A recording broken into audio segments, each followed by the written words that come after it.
Hello welcome back. ഇന്നത്തെ ചാനലും കുറച്ചൊരു ഡിഫറെൻ്റ് ആണ് കേട്ടോ. കാരണം ഇന്നതിൽ എഴുതാൻ പോകുന്ന കോട്ട് ഞാൻ കുറച്ച് നേരം ചിന്തിച്ചിരുന്ന് എഴുതിയതൊക്കെയാണ്. അതും മലയാളത്തിലാണ് കേട്ടോ എഴുതുന്നത്. നോർമലി നമ്മൾ ഇംഗ്ലീഷിലാണല്ലോ എഴുതല്. അതും ആ ടൈമിൽ തന്നെ നമ്മളെ മൈൻഡിൽ വരുന്ന എഴുതുന്നതാണ്. എന്നാലും ഇത് കുറച്ചൊരു ഡിഫറെൻ്റ് ആണ്. എന്താണെന്ന് വെച്ചാൽ എനിക്ക് ഇൻസ്റ്റയിൽ ഒരു എഴുത്തിൻ്റെ പേജുണ്ട്. വലുതായിട്ടൊന്നുമില്ല, ചെറുതായിട്ട് എന്തെങ്കിലുമൊക്കെ ചെറിയ കോട്ട്സും അങ്ങനത്തെ കാര്യങ്ങളൊക്കെ എഴുതുന്നത്. അപ്പോൾ അതിലേക്ക് എഴുതാൻ വേണ്ടിയിട്ട് വെച്ചൊരു കാര്യമാണ്. അപ്പോൾ ആദ്യം ഇതിലാണ് എഴുതുന്നത്, എന്നിട്ട് ഇൻസ്റ്റയിലേക്ക് പോസ്റ്റ് ചെയ്യാമെന്ന് വിചാരിച്ചു. അപ്പോൾ ആദ്യം തന്നെ ഞാനിവിടെ പ്രിൻ്റ് എടുത്ത് വെച്ചിട്ടുള്ള സ്റ്റിക്കേഴ്സ് ഉണ്ട്, അതൊന്ന് സൈഡിൽ ഒട്ടിച്ച് കൊടുക്കുന്നുണ്ട്. കോഡ്സ് അത് എഴുതുന്ന ടൈമിൽ പറയാം കേട്ടോ. പിന്നെ എൻ്റെ കയ്യിൽ ഈ ഒരു ടൈപ്പ് പേപ്പർ ഉണ്ട്, അത് നമ്മൾ ബുള്ളറ്റ് ജേർണൽ ചെയ്യാൻ വേണ്ടിയിട്ട് യൂസ് ചെയ്തിട്ടില്ലേ. അപ്പോൾ അതിൽ വന്ന ബാക്കി പീസസ് ആണിത്. അപ്പോൾ അതെടുത്തിട്ട് താഴത്ത് ഒട്ടിച്ച് കൊടുക്കുന്നുണ്ട്. അത് ആ ഒരു റോല് ഫുള്ളായിട്ട് ഒട്ടിക്കാമെന്നാണ് വിചാരിച്ചത്. താഴത്ത് 2 പേജിലൂടെ ആയിട്ട്, പക്ഷേ 2 പേജിലേക്കും എത്തൂല. അപ്പോൾ പിന്നെ വേറൊരു പീസ് എടുത്ത് ഏച്ച് കൂട്ടി ചെയ്യുമ്പോൾ ഒരു ബോറല്ലേ എന്ന് വിചാരിച്ചിട്ട് ഞാൻ ഒരു പേജിലേക്ക് തന്നെ ആക്കി.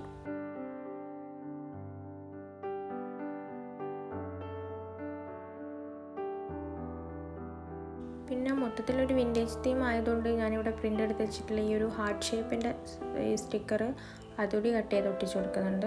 പിന്നെ ഞാൻ യൂസ് ചെയ്യുന്നത് ഒരു പാറ്റേൺ പേപ്പറാണ് കേട്ടോ. സ്ക്രാപ്പ് ബുക്കിങ്ങിനൊക്കെ യൂസ് ചെയ്യുന്നതാണത്. ഞാൻ കുറേ യൂസ് ചെയ്ത് കഴിഞ്ഞാൽ അതിൽ വരുന്ന ബാക്കി പീസസൊക്കെ ഇതുപോലെ ജേർണലിങ് ചെയ്യാൻ എടുത്ത് വെക്കും.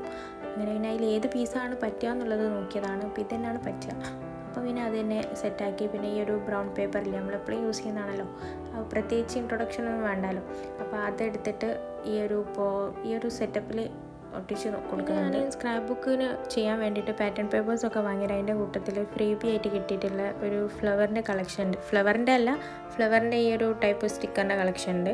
അപ്പോൾ അതിൽ നിന്നൊരു പീസ് എടുത്തിട്ട് അവിടെ ഒട്ടിച്ച് കൊടുക്കുന്നുണ്ട്. പിന്നെ വരുന്നത് ഈ കോട്ട്. അപ്പോൾ ആദ്യം താഴത്തൊന്ന് സെറ്റാക്കി നോക്കി, അവിടെ റെഡി ആകത്തോണ്ട് പിന്നെ മുകളിൽ വെച്ചപ്പം കുഴപ്പമില്ലാന്ന് തോന്നി അവിടെ തന്നെ ഒട്ടിച്ച് കൊടുത്തിട്ടുണ്ട്. പിന്നെയാണ് നമ്മൾ മാസ്റ്റർ പീസ് വരുന്നത് ഈ സ്റ്റിക്കേഴ്സ്. ഇത് പിന്നെ റെഗുലറായിട്ട് എൻ്റെ വീഡിയോ കാണുന്നവർക്ക് മനസ്സിലായിട്ടുണ്ടാവും, ഞാൻ മീഷോന്ന് വാങ്ങിയിട്ടുള്ള സ്റ്റിക്കറാണ്. ഇതിൽ കുറേ സ്റ്റിക്കറിൻ്റെ കളക്ഷൻ ഉള്ളതുകൊണ്ട് നമുക്ക് ആവശ്യത്തിലധികം എടുത്തിട്ട് യൂസ് ചെയ്യാൻ പറ്റും. അപ്പോൾ ആ ഒരു സൺഫ്ലവറിൻ്റെ ആ ഒരു തീമിലേക്ക് ഞാൻ ഒട്ടിച്ച് കൊടുക്കുന്നുണ്ട്. പിന്നെ ഒരു ബട്ടർഫ്ലൈ എടുത്തിട്ട് ആ ബ്രൗൺ കളറിലെ ആ ബ്രൗൺ ഹാർട്ട് അതിൻ്റെ അടുത്ത് ഒട്ടിച്ച് കൊടുക്കുന്നുണ്ട്.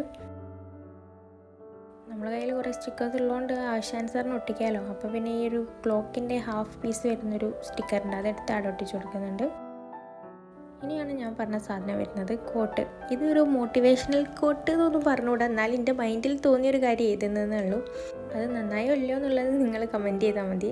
അപ്പോൾ വായിക്കല്ലേ, എനിക്ക് അത്ര കോൺഫിഡൻസ് ഒന്നുമില്ല. ഞാൻ വായിക്കുമ്പം ആ ഒരു ഫീലിംഗ് കിട്ടുമെന്ന് അറിയില്ല, എന്നാലും ഞാൻ വായിക്കട്ടെ. ജീവിതം ഒരു കവിത പോലെയാണെന്ന് പലപ്പോഴും തോന്നിയിട്ടുണ്ട്. കാരണം ഒരു കവിത പല ആളുകളും പല തരത്തിലാണ് വ്യാഖ്യാനിക്കുക. ചിലപ്പോൾ കവി ഒരിക്കലും ചിന്തിക്കാത്ത അർത്ഥത്തിലാവും അത്. എന്നാൽ ചിലത് നമ്മൾ എത്ര ശ്രമിച്ചാലും മനസ്സിലാകാത്തതുമായിരിക്കും, അത്രയ്ക്കും ആഴത്തിലുള്ളതായിരിക്കും അവ. അതുപോലെ തന്നെയാണ് നമ്മുടെ ലൈഫിനെ മറ്റുള്ളവർ അവർക്ക് തോന്നുന്ന രീതിയിൽ വിലയിരുത്തുന്നത്. അതും നമ്മൾ ചെയ്യാത്ത, പറയാത്ത, ചിന്തിക്കാത്ത കാര്യങ്ങളുടെ അടിസ്ഥാനത്തിൽ. അതുകൊണ്ട് നമ്മെ ആരും മനസ്സിലാക്കുന്നില്ലല്ലോ എന്ന് ചിന്തിച്ച് വിഷമിക്കാതിരിക്കുക. കാരണം അവർക്ക് അത്ര ആഴത്തിൽ ചിന്തിച്ച് മനസ്സിലാക്കാനുള്ള കഴിവില്ലാഞ്ഞിട്ടാണ്. അതായത് കുഴപ്പം നമുക്കല്ല, അവർക്കാണെന്നർത്ഥം. ഇതിൽ ഞാൻ ഉദ്ദേശിച്ചത് എന്താണെന്ന് വെച്ചാൽ, ഇപ്പോൾ ഒരു കവിതയാണെങ്കിൽ ആ കവിത പല ആൾക്കാരും പല തരത്തിലാണ് വ്യാഖ്യാനിക്കുക. ഇപ്പോൾ ഞാൻ വ്യാഖ്യാനിക്കുന്ന മാതിരി ആയിരിക്കില്ലല്ലോ നിങ്ങൾ വ്യാഖ്യാനിക്കുക. അതായത് എനിക്കൊരു പോസിറ്റീവ് വൈബാണ് ആ ഒരു കവിതയിൽ നിന്ന് കിട്ടിയതെങ്കിൽ ചിലപ്പോൾ നിങ്ങൾക്ക് ഒരു നെഗറ്റീവ് വായിക്കാൻ കിട്ടിയിട്ടുണ്ടാവുക. അപ്പോൾ രണ്ടാൾക്കും 2 ടൈപ്പിലായിരിക്കും ഒരു കവിതയുടെ മീനിങ് കിട്ടുക. അതുപോലെ തന്നെ ചില കവിത നമ്മൾ എത്ര മനസ്സിലാക്കാൻ നോക്കിയാലും ചിലപ്പോൾ ഒന്നും നമുക്ക് മനസ്സിലാവില്ല. അതുപോലെ തന്നെയാണ് നമ്മളെ ലൈഫ് എന്ന് പറയുന്നത്. ഇപ്പോൾ നമ്മളെ ലൈഫിനെ ചില ആൾക്കാർ പോസിറ്റീവായിട്ട് വ്യാഖ്യാനിക്കും, ചില ആൾക്കാർ നെഗറ്റീവായിട്ട് വ്യാഖ്യാനിക്കും. അതിന് കാരണം അവരെ മൈൻഡ് സെറ്റാണ്, അല്ലാണ്ട് നമുക്ക് എന്തെങ്കിലും പ്രശ്നം ഉണ്ടായിട്ടല്ല. അതായത് നമ്മളെ ക്യാരക്ടറിൽ പ്രശ്നം ഉണ്ടായിട്ടായിരിക്കണം എന്നില്ല. അതായത് ഈ കവിതേൻ്റെ കേസ് പറഞ്ഞില്ലേ, ആ കവി ഉദ്ദേശിച്ച രീതിയിലായിരിക്കില്ല ചിലപ്പോൾ നമ്മൾ ആ ഒരു കവിതനെ മനസ്സിലാക്കുന്നത്. അതുപോലെ തന്നെ നമ്മൾ ചിലപ്പോൾ ഒരാളോട് എന്തെങ്കിലും പറയുമ്പം നമ്മൾ ഉദ്ദേശിച്ച മീനിങ്ങിലായിരിക്കില്ല ചിലപ്പോൾ അവരെടുക്കുന്നത്. നമ്മൾ ചിലപ്പോൾ അങ്ങനെ ഒന്നും ചിന്തിച്ചിട്ട് കൂടെ ഉണ്ടാകില്ല. ചില കവിത നമ്മൾ എത്ര മനസ്സിലാക്കാൻ നോക്കിയാലും നമുക്ക് മനസ്സിലാകുന്നുണ്ടാവില്ല, അത്രയും ഡെപ്തായിട്ടുള്ളതായിരിക്കും. അതുകൊണ്ട് തന്നെയാണ് നമ്മൾ ചില ആൾക്കാരോട് നമ്മൾ എത്ര എക്സ്പ്രസ് ചെയ്താലും, അതായത് സ്നേഹമായാലും വേറെ എന്ത് കാര്യമാണെങ്കിലും നമ്മൾ എത്ര എക്സ്പ്രസ് ചെയ്താലും അവർക്ക് ആ ഒരു ആഴത്തിൽ മനസ്സിലാക്കാൻ പറ്റുന്നുണ്ടാവില്ല. അതുകൊണ്ട് നമ്മളാരും മനസ്സിലാക്കുന്നില്ലല്ലോ എന്ന് ചിന്തിച്ച് വിഷമിക്കുന്നതിന് പകരം അവർക്ക് അതിന് മാത്രമുള്ള മെൻ്റൽ കപ്പാസിറ്റി ഇല്ല, നമ്മൾ മനസ്സിലാക്കാൻ മാത്രമുള്ള കപ്പാസിറ്റി ഇല്ല എന്ന് ആലോചിച്ചാൽ മതി.